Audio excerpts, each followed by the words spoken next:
Ұрпағымның ұяты болсын деген атам қазақ, бала тәрбиесін басқадан биік қойғаны белгілі. Ұятсыз немесе жүгенсіз деген сөзге қалмас үшін де қызды қырық үйден тыю керегін ұрпаққа ұлағат еткен.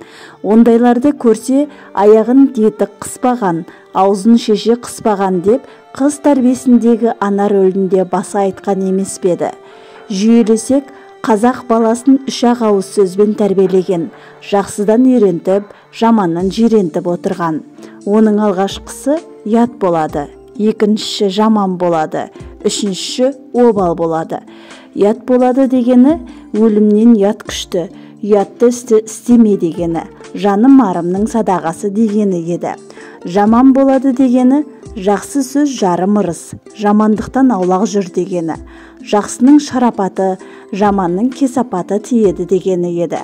Обал болады дегені әр нәрсенің сұрауы бар. Саған түкке тұрғысыз болған бір нәрсе басқа біреуге өте қымбат болуы мүмкін дегені. Ешкімге көлеңкең түспесін дегені еді. Жаман боладыға жақындамай, ұят боладыға ұрынбай, обал болады дегенге ойлана қарайтын текті ұлт болған едік.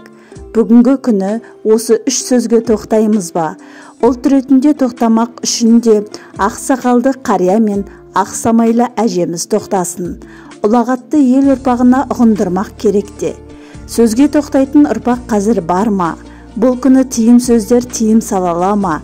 Тиым сөздің тияр тұсы көп, жамандықтан құтқарар қауқары көп еді. Әттең құнын түсірмесек игі. Көзі қарақты тыңдармандарым, сіздер де өз ойларыңызбен бөлісіп, комментарий бөліміне ойларыңызды жазып кетсеңіздер болады.